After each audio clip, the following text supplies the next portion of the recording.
Hello everyone, this is Grumpy Gamer. Welcome back to another episode of Tekkit. First thing I want to show you on this episode is I want to show you the sorting machine. I'm probably going to eventually end up upgrading this. It's kind of like could be better. But anyway, I wanted to show you how fast the blocks are coming out. Now we're actually running 3 quarries now because I finally managed to upgrade the powerhouse. And so I have enough energy coming out to power 3 quarries. And if you can see the scrap coming out, it actually comes out so fast sometimes you can't even count it. But the blocks are going into lava down there. Now I don't know why I didn't think of that before, but that instantly destroys the blocks. And the reason you want to instantly destroy them, blocks laying on the ground, if you got an excess of them, it can cause server lag. And so if you've got 3 quarries pumping blocks, you can see how fast they're coming out.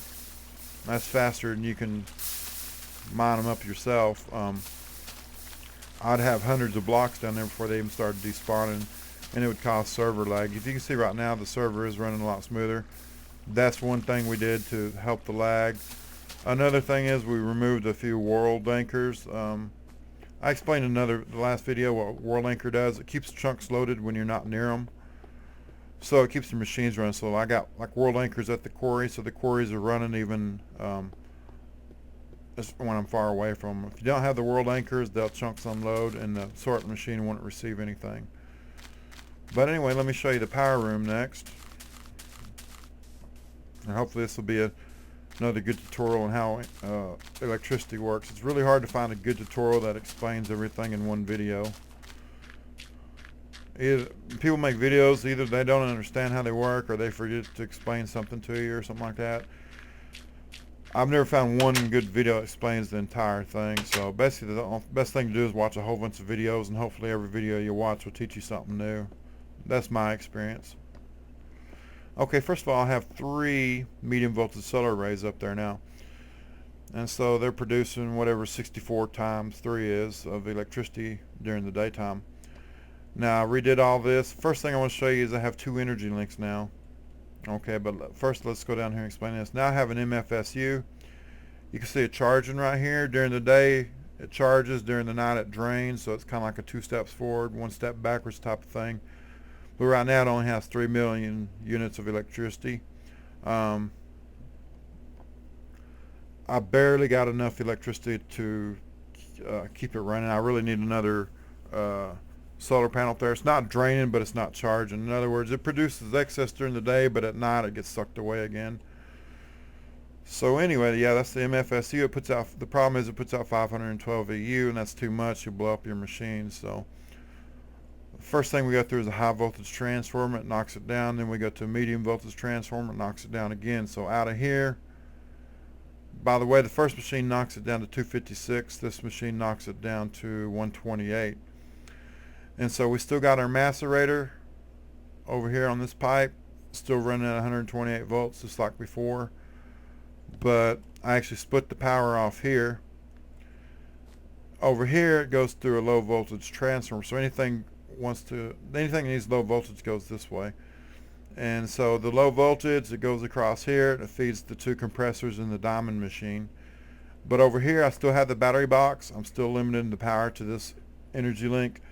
The bottom energy link's running at 128, so I can suck out 128 if it wants to. But here's something I did not do a good job of explaining when I did the energy link video, because I forgot my EU reader. That's an EU reader.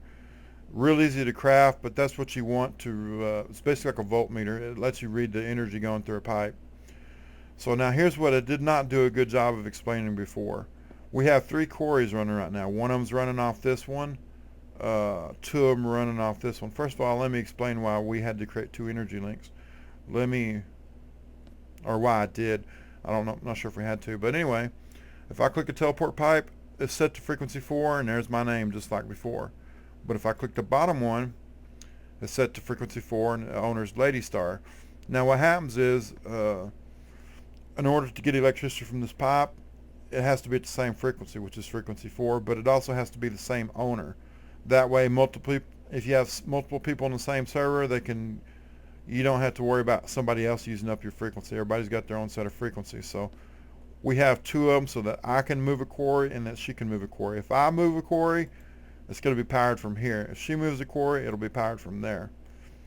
But right now, mine's running at 32 because it's only running one, and hers is running at 128 now.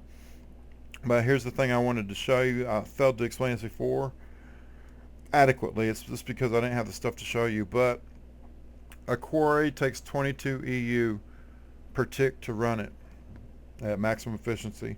That's all it will draw, I believe. But anyway, this stone conductor pipe, it's actually, this is a bad coating, but this conductor pipe, it will suck 72 EU out of the energy link. So if I actually click this pipe, this is the input to the energy link, it's drawn 72 EU out of the system. So here's where the coating area is. At the other end, we're only using 44 EU, that's 22 times 2. The other 30 EU go off into Never Never Land. They're wasted. And so that's why I put this here. If you remember when I did that tutorial, I only had one solar panel, and it pulls 64, or puts out 64 EU. And since this thing would be trying to suck 72 EU out of the system, the MFE would have never charged. So that's why I had that. But now I've got three of them up there, so this one right here is running at 128, but it's actually pulling 72 out of the system, even though I'm only using 44 of it. But this one right here, if I right click it, since it's going through a battery box, there you go, you can see 32 EU. So that fixed that problem. Now, if I get another solar array up there, which I plan on building it, I just don't have the resources right now, I'll remove all that, and then both of them be running at 128 volts. I'm wasting a little power, I don't care. It's renewable. It's not like oil. You don't want to waste oil, but the sun's going to put out what it puts out regardless of whether you use it or not. So anyway, there you go.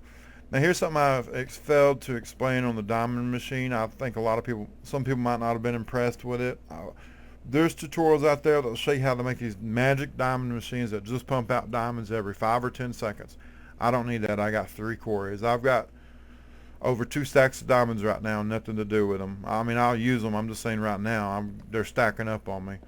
But I choose to get my diamonds with machinery, with the quarries. I've got 3 quarries going. I'm getting massive amount of resources. You can see how many blocks I'm just throwing away. But anyway, the only purpose of this whole diamond machine is because I'm getting so much resources, we end up with excess coal. I can sometimes have 15 or 20 stacks of coal, nothing to do with it. That's what this machine is for, is just to get rid of the excess coal. Flint, all you need is gravel. You throw a stack of gravel in a macerator and you'll get a flint out of it. And you've seen how quick I can macerate a stack of flint. And so 1 stack of flint will make a stack of 64 diamonds. Obsidian, we throw obsidian away now. I've got a whole double chest full of obsidian, so this obsidian's not very valuable either to me right now. But it only takes 8 blocks of flint to make 8 diamonds. It takes 1 piece of obsidian to make a diamond. It takes 8 stacks of coal though to make a diamond. So that's what all this machine does. It gets rid of my excess coal. I can sit there and manually craft 8 diamonds and manually put the 8 stacks of coal into the macerator, stand around, craft it all. It takes 5 or 10 or 15 minutes. So I just built this machine. All I do is when we get excess coal, it's like, oh, our chest is filled up, I'll grab some stacks, throw them in here, come back later and we've got diamonds. So you can see in there we've got 7 diamonds. I think that's the diamonds actually from when I showed you the diamond machine, plus 1 more. But yeah, I don't need diamonds right now, but if I ever need diamonds right low on the house, I can come out here and grab them from there. But here's the world anchor here. We've got 1 in the house, 1 here, 1 at the sorting machine, and 1 at each quarry. So we got 3, 4, 6 world anchors right now. Well, actually 7 because I planted 1 here. Let me get rid of this. Now you don't want too many world anchors because it just bogs down the server. Each world anchor causes 9 chunks to load. So that may not seem like much, but if you got crazy with it and you had like 15 or 20, I'm gonna say you had 20 times 9, 180 chunks. So you just want your server to run as efficiently as possible. You won't do that. I don't know why I came down here. I'm sorry. Harebrained. Okay, next thing I was going to show you is our little tree farm, or it's going to be that right there. Nobody chose to guess, but that's going to. You really can't tell what that's going to be by looking at it. That's going to be a rubber tree farm. I'm only going to put one rubber tree in there and harvest it. Probably should be bigger, but honestly, what I'm wanting to do right now is just proof of concept, prove I can do it. Maybe later on build more. We need massive amounts of rubber. I think it takes like, I want to say 12 stacks of rubber to make a medium voltage solar array, something ridiculous like that. So the way we do it right now is we just go out in the woods, find a big, go to the jungle. Rubber trees pop up anywhere, but there's two varieties. The small ones, just like a regular tree, you'll get 4, 5, 6, or 7 blocks from it. But there's these giant rubber trees out here in the jungle, and you can get 15 or 20 stacks of rubber out of one tree. And so that's what we do. We need rubber. It's like, oh, we need rubber. One of us will take off, and we'll go over there and just chop down rubber for 20, 30 minutes. There's another way to do it with a thing called the filler. I just actually realized I could do that. I hadn't tried it yet, but I'm pretty sure I can do it. Won't get in that, but there's a device called the filler, and it basically knocked down the whole tree like within a matter of seconds. But I probably won't do it that way. I want to do this. This game's all about the contraptions and machinery, so I just want to figure out how to build a rubber tree farm. But anyway, the first thing, let me first of all explain how this building works. There's 2 floors to it. This is the bottom floor, and if you go up here, here's the second floor, and you'll plant your tree right there and fertilize it. It'll grow, and then you'll harvest it. Now, what happens here is I planted a rubber tree farm here to make sure it was going to fit, and I fertilized it, and it went all the way up there, and that's actually determined the height of this building. That dirt block is marking the height of the tree. In other words, the tree I grew all the way to there. And of course, being a rubber tree, the top few blocks of the tree were just leaves. But anyway, that's how high I wanted to grow. So I just marked it, and then I built the building around that. I just never took down the block. Probably will eventually, but we can also go up here on the ceiling or the roof. Not really anything up here, but it's a good vantage point. Yeah, it's probably the best view on the server. I kind of like high structures too around your house because it keeps you from getting lost. But honestly, I don't get lost because the house is at minus 250, positive 250, so it's pretty easy to remember. So I don't really need a landmark, but still kind of cool. Now let me show you. Don't worry about any of this yet. That right there is just won't even bother to explain why I got diamond pipe there. It's just there to mark something. I just happen to have it in my inventory. I was wanting to mark something there. But anyway, let me show you how this will work. Imagine that one block there is a block called the deployer. A deployer is sort of like a chest, or sort of like a dispenser. The only difference between this and dispenser just kicks out the block. It doesn't plant it. In other words, if I put dirt in here, then send it a redstone signal. A dispenser, you just see a spinning dirt block there. It'll be laying on the ground, and it'll despawn after 5 minutes. If you put a dirt block in a deployer and give it a signal, it'll do that. So that's what we want. That's what we want. And so what we do is we fill up the deployer with tree saplings, and every time we pulse it, we'll get a tree planted. And then what we do is we build a second deployer like right here, and fill it up with bone meal, send it a pulse, and it'll fertilize the tree, and bam, you instantly got a full-grown tree. And then the third step would be to harvest it. So if you come over here, this is just a little experiment, and it's kind of like a demonstration tube. But I'm going to show you how this works. These are called state. This is a timer, the first one, and these 3 right here are called state cells. Now let me show you. I got a strong Texas accent, so you may not understand what I'm saying, but I'm saying state cell. And what that thing does, let me show you. Okay, first of all, we got a switch here to turn the machine on. and this thing will spin around. Now these has a time interval you can set. This one's set to 10 seconds, but it's going to send out a pulse in a second. There you go, and it's going to fire off all those. But it only puts out its pulse when the pointer gets to right here. We can watch it a second time. There you go, you saw it. Okay, now let me explain how the state cells work. Sort of like the timer, but the first thing you'll notice is they don't spin around 360 degrees. They spin around 90 degrees. And so what happens is when this thing fires out off a pulse, this thing receives it, and it puts out a pulse here for 3 seconds. After 3 seconds, it puts out a pulse to here. This thing fires for 3 seconds. Then this thing fires for 3 seconds. Now that's not got what the times are going to be on the final machine. I'm just set them slow so that you can see how it works. But if you want to craft one of these, I won't show you how to craft it. Tekkit has a built-in recipe book, show you how to build everything. Like if I want to build the state cell, this is the recipe.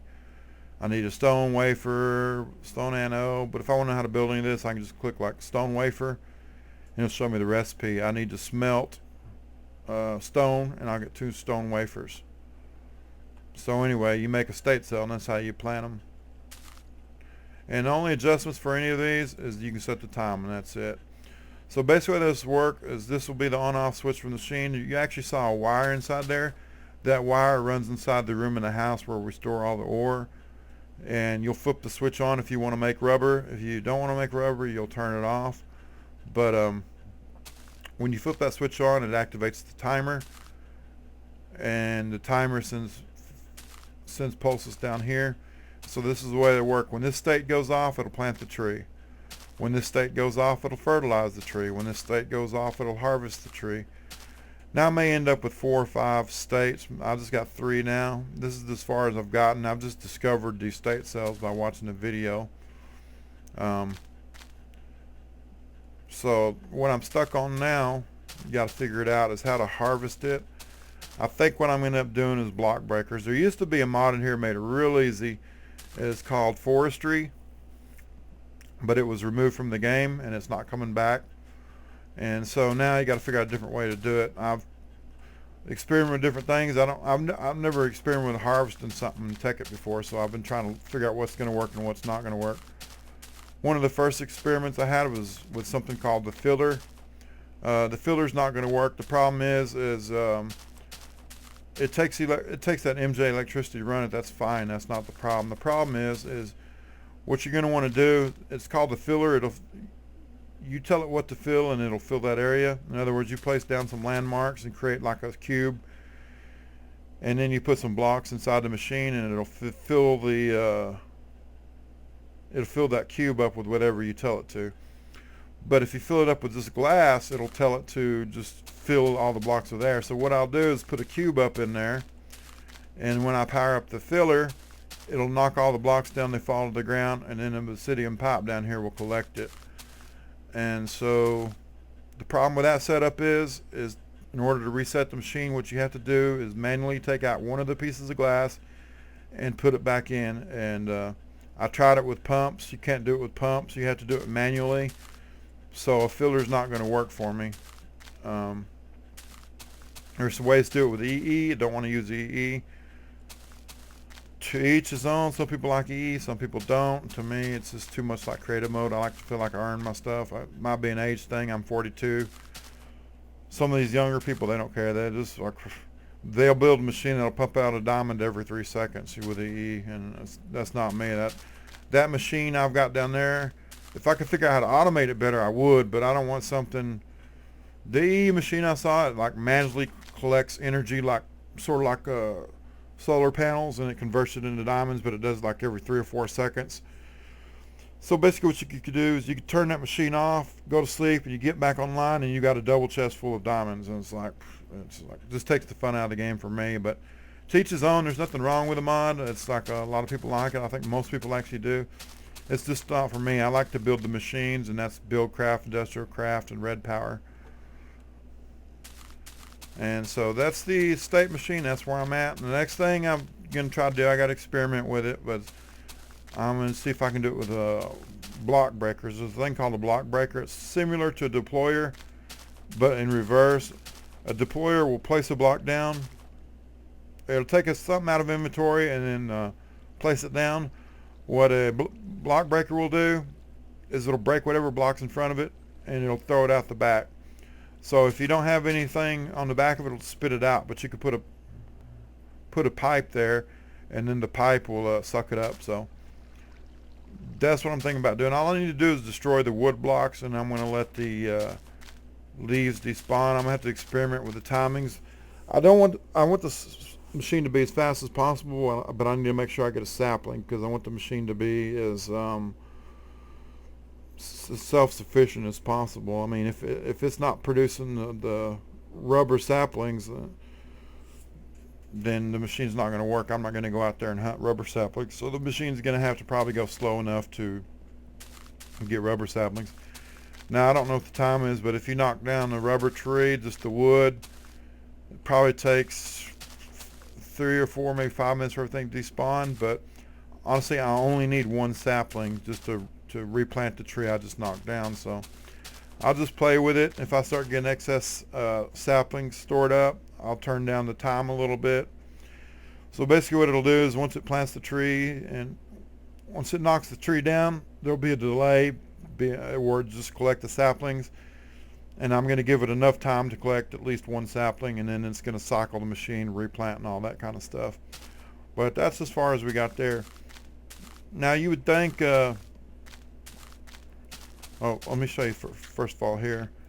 I used to have a world anchor here, but I took it away. And what happens is if you walk away from the cactus farm, it stops making cactus, but I've got it backed up right now. I've got like 5 stacks of cactus or pipe waterproof here. I got another full stack in the house.